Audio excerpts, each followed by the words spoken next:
Welcome to Minnu vlogs. ఈ విధంగా tasty tomato chutney ఎలా చేసుకోవాలో చూద్దాం రండి. ముందుగా నేను టమోటాలు కట్ చేసి పెట్టుకున్నానండి.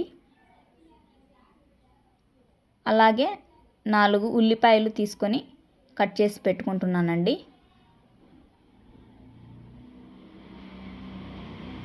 ఈ విధంగా రెండింటిని కట్ చేసి పెట్టుకున్నానండి. అలాగే ఒక 6-7 వెల్లుల్లిపాయలు పొట్టు తీసి పెట్టుకున్నానండి. కొంచెం చింతపండు తీసుకున్నానండి. ఇంకా గ్యాస్ వెలిగించి కడాయి అందు మీద పెట్టేసి ఆయిల్ వేసుకున్నానండి. అందులోనే కట్ చేసి పెట్టుకున్న టమోటాలు, ఉల్లిపాయలు వేయించుకుంటున్నానండి. వీటిని నూనెలో బాగా వేయించుకోవాలండి. అలాగే అందులో వెల్లుల్లిపాయలు వేసుకుంటున్నానండి.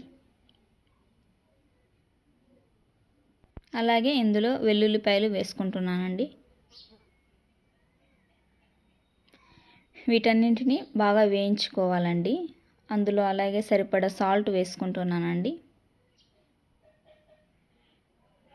సాల్ట్ వేసుకుంటే అవి బెన్నే ఉడికిపోతాయండి.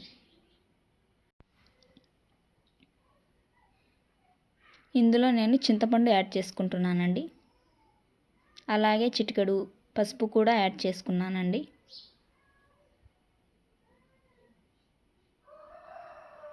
ధనియాల పొడి కూడా కొంచెం యాడ్ చేసుకుంటున్నానండి.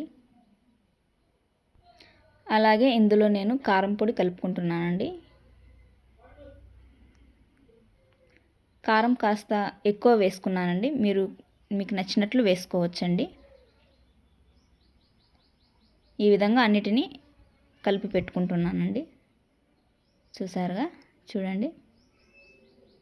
దీన్ని మిక్సీ జార్లో వేసుకొని పేస్ట్ లాగా చేసుకోవాలండి. ఈ విధంగా నేను మిక్సీ జార్లో వేసుకొని పేస్ట్ చేసుకున్నానండి. అలాగే ఒక కడాయి పెట్టి అందులో ఆయిల్ వేసుకొని తిరువాత గింజలు వేసుకున్నానండి. అలాగే మినపప్పు కూడా వేసుకున్నానండి. శనగపప్పు వేసుకున్నానండి. కరివేపాకు వేసి అలాగే 2 వట్టిమిరపకాయలు అందులో వేసి అన్నిటినీ కలిపి తిరువాత వేసేసానండి. ఇలా మనం ఆల్రెడీ మిక్సీ పట్టి పెట్టుకున్న దాంతో తిరగవాతను వేసి కలుపుకున్నామండి. చూసారుగా, ఇదే అండి ఇవాల్టి టేస్టీ టమాటా చట్నీ. ఎలా చేసుకోవాలో చూసేసారు కదా. ఖచ్చితంగా ట్రై చేయండి. ఇదైతే మనం చపాతీలోకైనా తినొచ్చు, దోశలోకైనా తినొచ్చు. చాలా అంటే చాలా టేస్టీగా ఉంటుందండి. ఖచ్చితంగా ట్రై చేయండి. వీడియో చూసారు కదా, ఇంకా ట్రై చేయండి.